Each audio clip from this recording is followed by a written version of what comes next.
अस्सलाम वालेकुम नाज़रीन, आप देख रहे हैं एनपीजी मीडिया। मैं हूं शहरियार सजवारा। आज जहां पर औरत मार्च मुनक्किद करवाया गया है, उसी के बिल्कुल सामने स्टेट यूथ पार्लियामेंट की तरफ से कुछ लोग आए और इन्होंने जो प्ले कार्ड उठाए हुए हैं उसमें आप देख सकते हैं कि क्या लिखा हुआ है। लिखा ये हुआ कि क्या आफिया सिद्दीकी कौम की बेटी नहीं है? कौम की बेटी आफिया सिद्दीकी भी औरत है, उसके लिए आवाज़ बुलंद क्यों नहीं की जाती? इनका ये सवाल है कि औरत मार्च में जहाँ तमाम औरतों के लिए, ट्रांसजेंडर्स के लिए आवाज़ बुलंद की जा रही है, उनके हकूक़ के लिए आवाज़ बुलंद की जा रही है, वहाँ आफिया सिद्दीकी के लिए क्यों नहीं?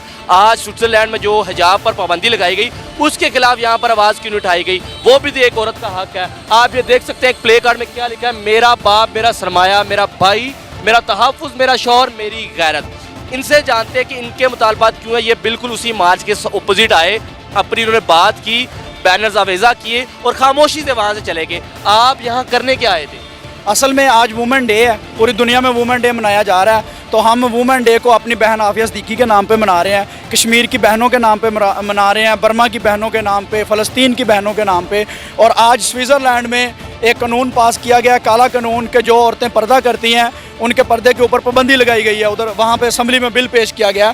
तो मैं इन औरतों से ये सवाल करता हूँ कि इनके ये जो पम्फलेट और प्ले कार्ड हैं, अगर ये औरत के हकूक़ के लिए हैं, तो इसमें आफिया बहन क्यों नहीं है, जो अमेरिका की जेल में कैदोबंद की सौबतें झेल रही है, जिसके ऊपर जुल्म हो रहे हैं? इनके इन पम्फलेट में कश्मीर की बेटी का जिक्र क्यों नहीं, जिसे फाशिस्ट आर्मी रोड के ऊपर सरेआम दरिंदा सिफ्त होकर ज़्यादती का निशाना बनाती है? अगर ये औरत के हकूक़ के लिए निकली हैं, तो इनके पम्फलेट में फ़लस्तीन की वो बेटी शामिल क्यों नहीं, जिसे इसराइली फ़ौजी ज़्यादती का निशाना बनाते हैं और इज्तमाही तौर पे बनाते हैं? तो मैं इनसे ये सवाल करता हूँ, अगर इनके पम्फलेट में एक भी पम्फलेट इस तरह का है, फिर तो ये औरत मार्च मनाने के लिए आई हैं और औरत के हकूक़ के लिए आई हैं। और अगर नहीं है तो ये बिल्कुल एंटी इस्लाम, एंटी पाकिस्तान एक एजेंडा है, जिसके ऊपर आके ये अपने जिस्म और अपनी मर्ज़ी के लिए आई हैं। अलहदा मार्च करें, अपने जिस्म का मार्च करें, उसके ऊपर हमारा कानून जिस तरह की इजाज़त इन्हें देगा, अदालत में फेस करें, वहाँ पे जाएं, लेकिन वुमेन डे को, औरत मार्च को अपने एक गंदे नारों के लिए यूज़ ना करें। औरत मार्च को औरतों के लिए आप इसको गंदा नारा कैसे कह सकते हैं? मेरा जिस्म मेरी मर्जी, इसमें गलत क्या है? मेरा जिस्म मेरी मर्जी के साथ आप स्लोगन चेक करें।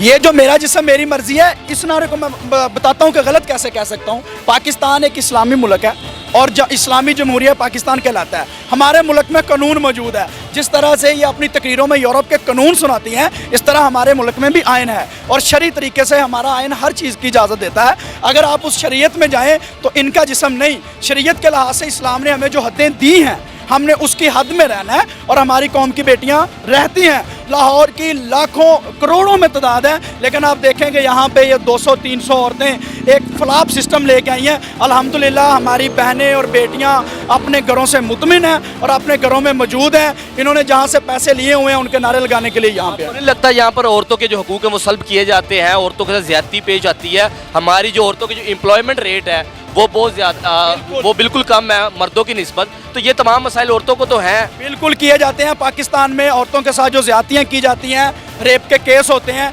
उसमें मैं इन सब को कहता हूँ हमारे साथ खड़ी हों और हम हुकूमत वक्त से ये मुतालबा करें कि जितने भी लोगों पर फर्द जुर्म आयद है रेप के केस में, उन्हें लटका दिया जाए ताकि निशान इबरत बने और दूसरे लोग ऐसी गंदी हरकत का ये मुतालबा है।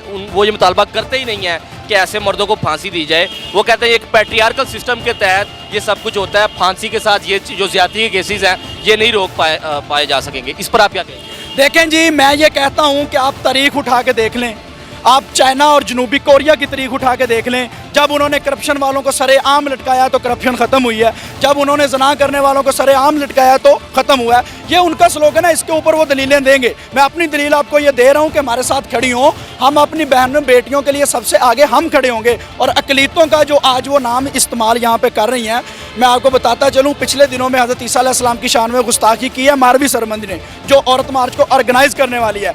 उसके खिलाफ सबसे पहला प्रोटेस्ट हमने किया। पाकिस्तान में रहने वाली तमाम अकलीतों के साथ हम खड़े हैं और आइन हमारा पाकिस्तान, इस्लामी जमहूरिया पाकिस्तान, जो हकूक़ उन्हें देता है, हम चाहते हैं कि अकलीतों को वो सारे बराबर के हकूक़ दिए जाएं। और अगर उनके साथ यहाँ पर कोई जुल्म होता है तो इंशाल्लाह आप हमें सफ़े अव्वल में पाएंगे। मार्च से आपको मसला क्या है? आपने औरत मार्च के आप शरीक भी हुए, आप अंदर भी गए, क्या चीज़ें जो थी वो आपको गलत लगी, जो आपको लगी कि वो गैर शरई है और हमारे मुल्क में ऐसा नहीं होना चाहिए? मसला मार्च से तो हमें है ही नहीं।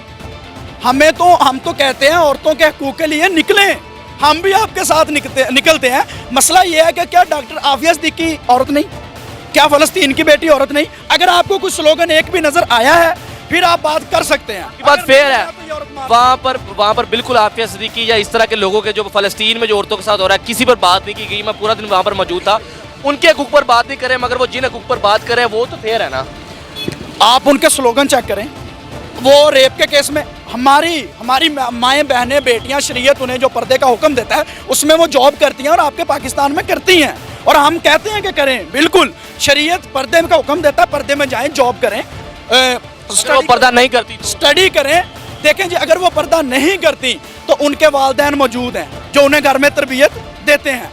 और ये जो यहाँ पे अपना मेरा जिसम मेरी मर्जी का नारा लगा रही है ना, मज़े की बात है, इनका ड्राइवर इनका वालिद साहब है जिनसे इन्हें मसला है, और इनके भाई इनके साथ पानी पकड़ के खड़े हैं जिनसे इसे मसला है। और जिन औरतों के हकूक़ की बात कर रही हैं वो बेचारी यहाँ पीछे कहीं इनके काम करने वाली वो भी एक औरत है, वो खड़ी होगी, उसे सुबह का ये नहीं पता होगा कि मुझे खाना दिया कि नहीं, खुद ये स्टेज पे वहाँ पे बिरयानियाँ खा रही होंगी।